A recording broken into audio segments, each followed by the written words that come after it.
Okay, so what we're going to do now is create 3 additional bones and make them the parents of these 3 bones, and then use the center parent bone to use damped track to track the location of this bone. Then we will tell the left and right parent bones to copy the rotation of the center bone, giving us the ability to have natural eye movements. So go ahead and press the 7 key to go to your top view, and over here, having this bone selected, right now this should be set on a value of 1. So if you press the G key, you will notice that both eyes are not going to rotate. So if we park this over here and go ahead and put this to a value of 0, here we're saying that we want to rotate these eyes individually by using these bones, meaning unnatural eye movement. Okay, right click to cancel. So what I want you to do is just leave this like this. Go ahead and now switch to edit mode. Okay, so here what we're going to do is click on the head of this bone, press the shift key down, click on the head of this bone and this bone. Now press the E key to extrude out bones, press the Y key, and just make them kind of like this big over here. Now go ahead and click on each bone over here that you've created. Make sure that the deform is off. And now go ahead and click on this bone, and here we're going to rename this bone. So this is m.i.flex.c.l. We're going to change this to p.l. Okay, because it's going to become the parent of this bone. Do the same thing for this. Go ahead and change this to p.r and enter. Now whenever you do this by hand, always go to the tail of this bone and press the R key to make sure that this bone is rotating when the x-axis mirror feature is on.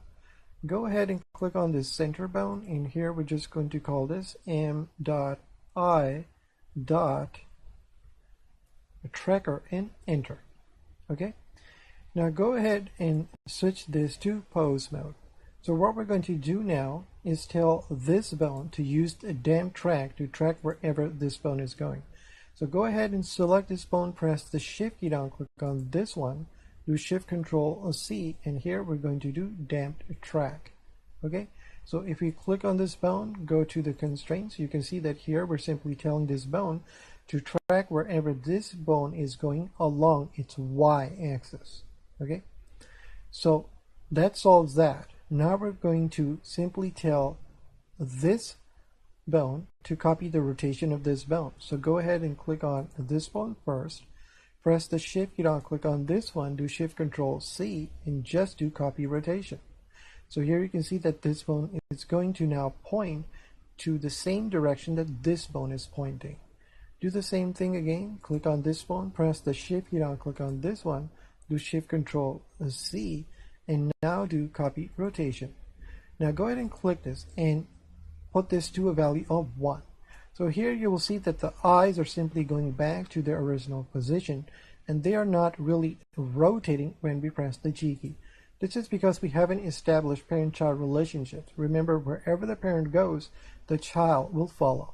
So here we're simply just going to switch to edit mode, click on this bone, press the shift key down, click on this one, and do control P and do keep offset. Go ahead and click on this bone, press the shift key down, click on this one, do control P and do keep offset. And here we're also going to do the same thing. Now we don't actually have to do this, but it's a good idea to just do it. So click on this bone, press the shift key down, click on this one, do control P and do keep offset. Okay, now when you switch to pose mode, you can see that wherever we move this bone, the eyes are always going to follow it. So you can press the 1 key to go to the front view and press the G key to see this. Okay, so now you can park this bone anywhere that you want. Then you can turn this off and now individually rotate the eyes, okay, to give unnatural eye movements. Now let's say we park it over here, go back to this bone, and when we turn this on, we will get natural eye movements. Okay, we can just click this and do Alt G to reset the location, or you can just press the A key, do Alt R and G to reset the rotation and location. Go ahead and press the 7 key. So the question is going to come down to how come we don't really have to create parent-child relationships between this bone and the bone that's inside it. So here you're going to have to press the 7 key. Now we don't have to do this, but we did it anyways, is because if you click over here, you can see that the stretch 2 is simply working like a damped track. The difference here is this bone is going to stretch depending on how far or where this bone is moving, right? And if we click on this bone, it's just using damped track. So it's doing the same thing. So meaning that having a parent-child relationship is really not solving anything, but it's just a good idea to do it, okay? So just press the 7 key to go back to solid view. So now what we're going to do is fix the parent-child relationships between these new bones that we've created, okay? So let's go ahead and switch to edit mode. So if we click over here, you will notice that if we go to the bone tab, this is saying the parent is dev head. If we click over here, this is dev head, and if we click over here, this is dev head, okay? So what we need to do is fix that. We need to make sure that the parent for this bone is the m.head.flex.c. So go ahead and click on this, press the shift key down, click on this one, and here we're going to do Control P and do keep offset. Now when you have x-axis mirror, if you click on this bone, you should actually get the same parent, which we do. Go ahead and click on this one and press the shift key down, click on this one, do Control P, and now do keep offset, okay? So that's established. Now go ahead and press the 3 key to go to your right view, and here go ahead and switch to pose mode. Now go to the data tab, press the shift key down, and turn on this layer where we have the head.touch bone. Click this.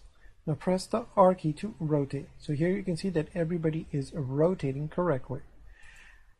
Okay, so now what I want you to do is make sure that this is head follow chest. We're going to make this to 0. Go ahead and press the R key to ensure that it's working. Yep, that works. And here we're going to also turn this off.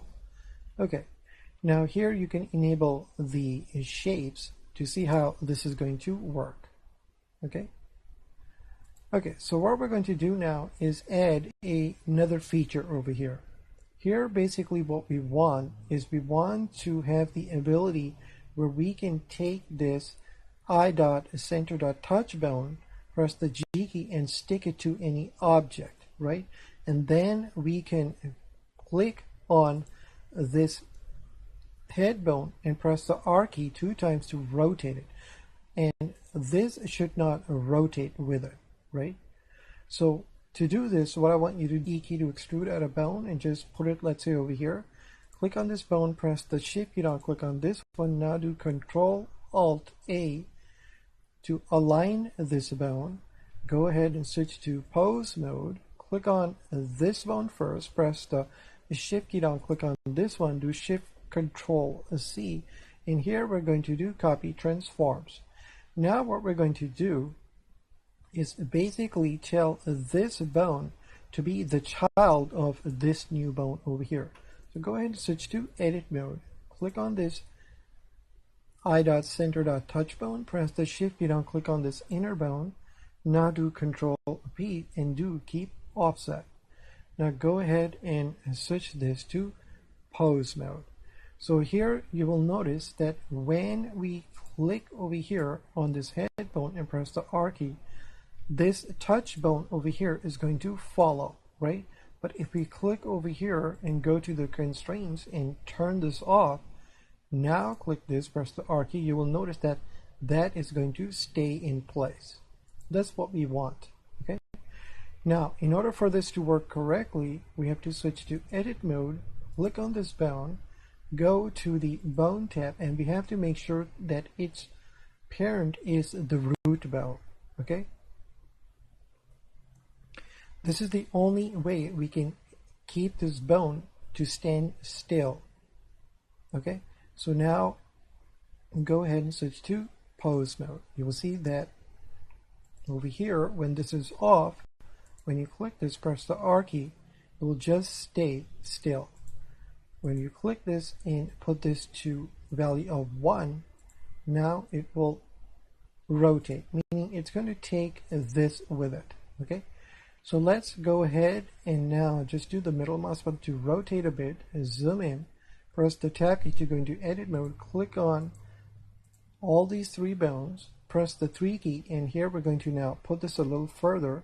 Go ahead and zoom out until you get the brick grid units. Press the control key down, click on this green arrow and take it to the left. 1, 2, 3, 4, and then 5.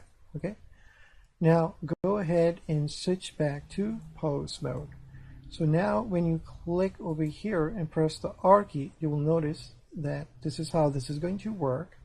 Okay, now if we click over here and turn off the influence, click over here and press the R key, we get to keep this anywhere that we want. But notice over here, if you look closely, that the eyes are always going to point at that location, so you can rotate the head in any way that you want. Okay, that's what we want. So go ahead and press the A key to select everything, and just do Alt R and D to reset the rotation and location. Or press the A key to deselect everything. So of course we're going to have to create drivers to turn this feature on and off. So just right click, do add a driver, and just do manually create a later. Now the question is, where exactly should we put this feature? I like to put it on the eye.center.touch bone. You can actually put this anywhere that you want. So anyways, having this selected, because we already have aligned eyes, here I'm just going to go to the bone tab and click on add. Okay, now go ahead and click on edit, and here we're just going to say eyes